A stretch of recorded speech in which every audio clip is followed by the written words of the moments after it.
¿Qué tal? ¿Cómo están? Bienvenidos a nuestro canal del ABC de tu dinero.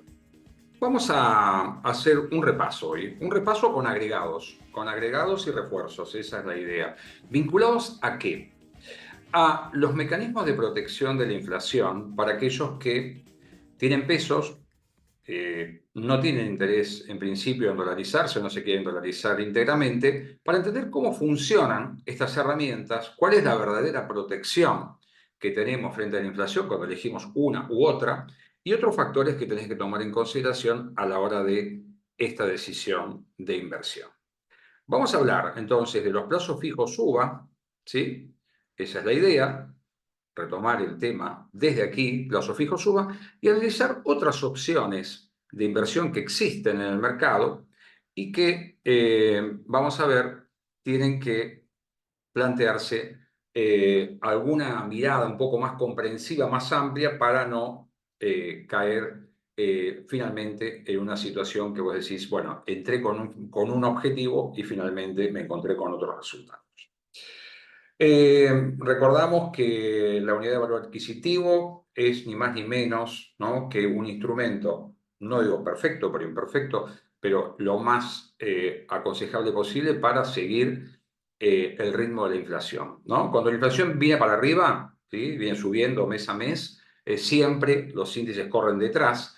Cuando la inflación se estabiliza o la situación puede ser de un empate a lo largo de los meses, ¿no? No en el primer mes, quizá en el segundo mes empieza ya a ver esa transferencia de inflación real al índice de ajuste, y cuando la inflación baja, ojalá que así sea, el UVA empieza a recomponer o la actualización de inflación, ya sea UVA o SER, empieza a recomponer la protección de capital, ¿sí? Este dato está publicado en la página del Banco Central, hasta 30 días de publicación. Este dato de 30 días es relevante relativamente. ¿Por qué? Porque vamos a ver que los tiempos de imposición, los tiempos de permanencia en un plazo fijo UVA y en otros instrumentos también, no es muy aconsejable pensar en la protección y hacer una operación tan corta. 30 días parece poco, ¿no? Vamos a ver, poco como dato ilustrativo. Uno tiene que ir de alguna manera jugando con los pronósticos de inflación que se van realizando hacia adelante para ir viendo si el instrumento que ha elegido es un instrumento válido o no. Así que ahí estamos. Recordamos que, como decíamos, con el cambio de gobierno, en Argentina, de cada 100 pesos que se hacían en plazo fijo antes del 10 de diciembre del año pasado, 98 pesos se hacían en plazos fijos tradicionales, a 30 días, básicamente el plazo elegido por el inversor conservador. La tasa de interés buscaba ser positiva en términos reales, la tasa era muy alta e insostenible, y con el cambio de gobierno, la noticia que tenemos es que la tasa nominal, la tasa y la tasa efectiva también, consecuentemente, empieza a ser una tasa negativa, ¿no? Hoy la tasa nominal anual es del 110% anual, eso es más o menos un 9,1% mensual, y que resulta negativa frente a una inflación que en diciembre tuvo un 25,5 el índice de precios al consumidor. Enero se presume que rondará el 20%, ¿no? Un poco más, un poco menos, pero estará ahí. Digamos, estamos hablando de unas diferencias muy significativas entre la tasa de interés que pagan los depósitos a plazo fijo tradicionales y la tasa de inflación. De ahí se recupera el atractivo de los plazos fijos UVA con esta idea de la protección del capital. Pero la mala noticia es que de los 90 días de imposición, ¿sí?, del tiempo de permanencia para tener los beneficios de la protección de la inflación, se pasa a 180 días, ¿sí? Se establece un monto máximo por persona de 5 millones y aparece siempre, está vigente, la posibilidad de precancelar, de decir, bueno, yo quiero salir, no sé, porque tuve una situación determinada o encuentro otra oportunidad de inversión o tengo que cancelar una deuda, es decir, situaciones diversas que pueden hacer que a vos te interese desarmar esa inversión, no esperar, en este caso, 180 días y a partir del día 31, con 5 días de aviso al banco, decir, quiero mi dinero. ¿Cuánto me van a pagar por esos 31 días que estuve? Bueno, ahí viene el otro punto, que el Banco Central liberó a los bancos para que establezcan cuál va a ser la tasa a la que van a remunerar esos 31 días. Y acá tenemos tasas que son en algunos casos del 50% anual, es decir, que es la mitad de lo que te paga un plazo fijo tradicional, de los clásicos, o incluso menores, de hasta el 20% anual. Es decir, que lo que llamamos nosotros la penalización por salirte antes del plazo fijo es muy elevada, porque quiere decir que durante esos 31 días la tasa que te van a pagar va a ser que las pérdidas que asumas va a ser, en términos reales, va a ser significativo. Entonces, acá el punto es si tu esquema y tu presupuesto y tu planificación financiera te dan para sostener estos 180 días. Algunos van estableciendo un esquema de encadenamiento, ¿no? En tanto y en cuanto esto lo permite, de hacer imposiciones con alguna frecuencia para tener un escalonamiento, siempre con los 180 días, pero bueno, ir viendo vencimientos y modos de recuperación del dinero de una manera escalonada y no invertir una suma muy significativa de golpe. Que son alternativas para el flujo, básicamente, porque no cambian la naturaleza de la protección. Como decíamos, tenemos que entender que en tanto y en cuanto la inflación, si va para arriba, siempre el modo de protección es imperfecta, ¿no? No lo vas a recuperar, no te vas a proteger íntegramente. Si la inflación se estabiliza, esto decíamos, ahí puede ser que en un lapso de 2 meses, si los índices se vienen estabilizando, la actualización de tu capital siga ese curso de inflación, y si tenemos la suerte y los resultados funcionan de la política económica y la inflación baja, bueno, empezarás a recuperar parte de la inflación perdida, por lo menos en el primero o los 2 primeros meses, ¿no? Dependiendo, ya digo, del ciclo de inflación. Ahora bien, más allá de los plazos fijos UVA, que es, ya digo, una respuesta del inversor conservador, están las letras y los bonos que emite el Tesoro Nacional, que se ajustan por ser, ¿no? El coeficiente de estabilización de referencia, que ni más ni menos viene también a reflejar un proceso de protección vía este ajuste de la inflación. Las letras son títulos de corto plazo, se le conocen como LEDs, y los bonos son títulos de mediano plazo, en general para tenedores institucionales o los bancos. Y ahí está, ¿no? En muchos casos no vas a poder contratar estos productos a través de los bancos, sino que vas a tener que hacerlo a través de algún agente de bolsa.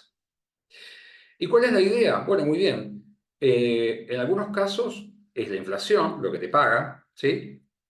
En algunos casos es la inflación más una tasa, ¿sí? En el caso de los bonos, ¿no? Pero hay un dato que tenés que tener en cuenta, que el hecho de que sean productos, es decir, en un mercado donde no hay demasiados productos para los jugadores pesados que invierten mucho dinero, que acompañen la inflación, ¿sí? Y que tengan a su vez liquidez, ¿sí? Porque ahí es un valor, un valor, una cuestión muy significativa, hace que haya una sobredemanda. ¿Y qué significa esto?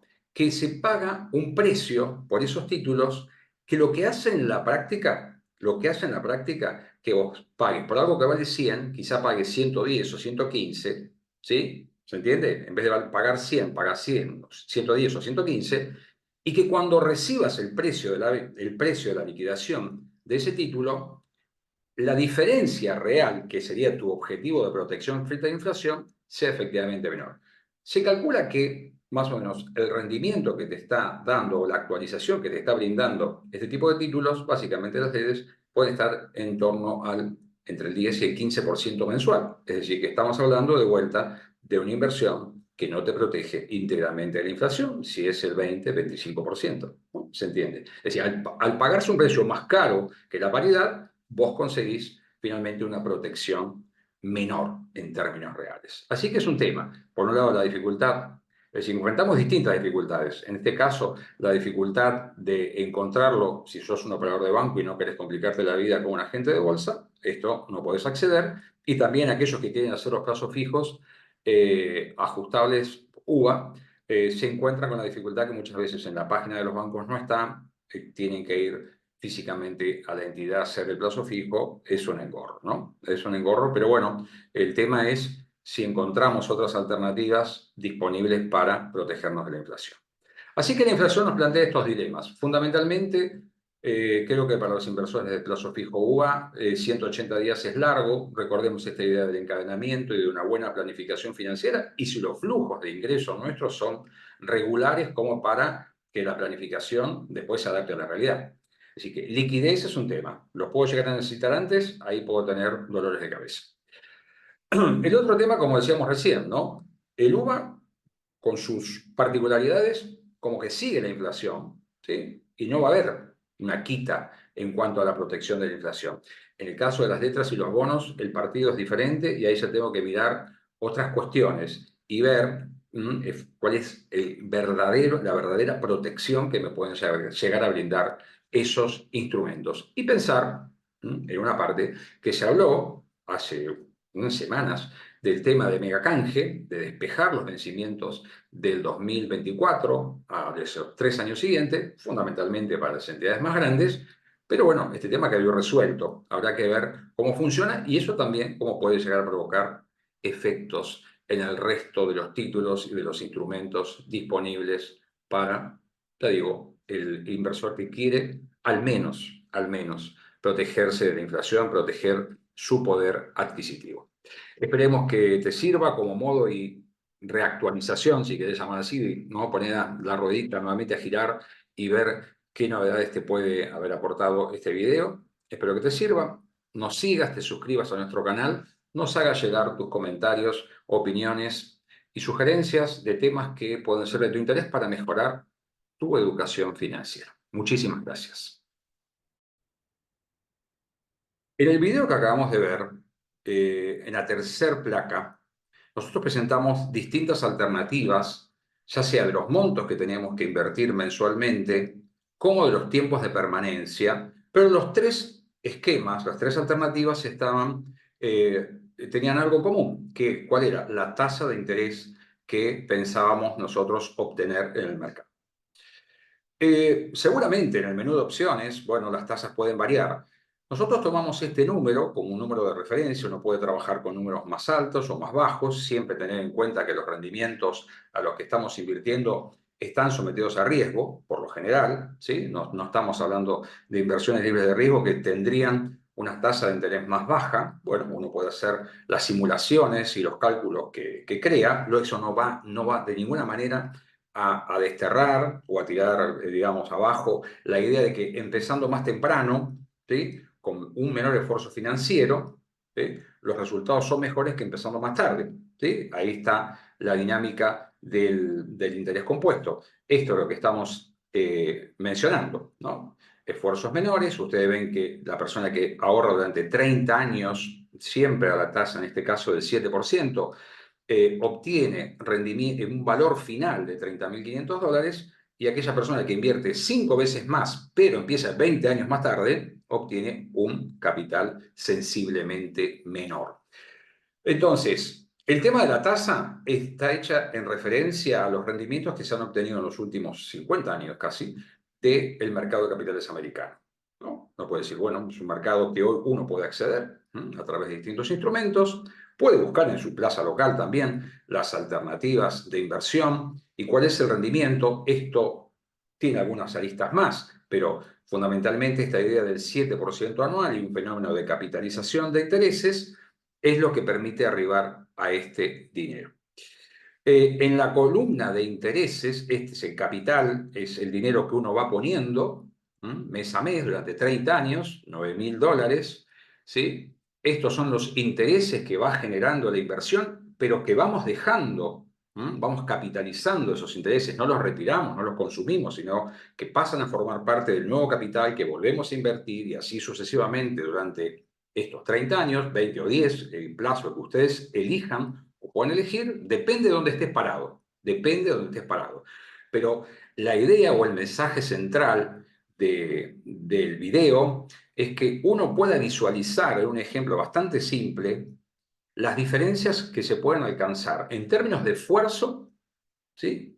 Mes a mes, ¿sí? Y en términos de resultados finales, en tanto y en cuanto el factor tiempo, durante cuánto tiempo venís realizando esa operación, impacta significativamente el resultado que podés obtener. Después vendrá la elección, vendrá la disponibilidad de instrumentos, vendrá la educación financiera, vendrá la capacidad nuestra de comprender qué productos son los más acordes a nuestro perfil y eso jugará evidentemente con resultados finales mayores o menores, ¿sí? Este dato es una tasa promedio, está claro que en 30 años o incluso en periodos mucho más cortos las tasas pueden ir fluctuando, pero bueno, es una referencia, es un cálculo que no, de alguna manera, perjudica la comprensión de esto. Esfuerzos pequeños durante más tiempo, capitalización de intereses, mejores resultados finales. Y yo creo que también hay que destacar que el esfuerzo que uno tiene que realizar de manera mensual es significativamente menor que cuando uno se encuentra a una edad más avanzada y tiene que hacer esfuerzos financieros más altos y hay que ver si está en condiciones de poder efectuar ese tipo de imposición. Esa era la idea, aclarar entonces este punto para que comprendamos el mensaje final de esta historia de los tres chanchitos, ¿no? Es decir, hay que esforzarse, pero a veces hay que hacer un esfuerzo inteligente, básicamente tomando en cuenta el rol del interés compuesto y el paso del tiempo. Muchísimas gracias y espero que disfruten el video en conjunto.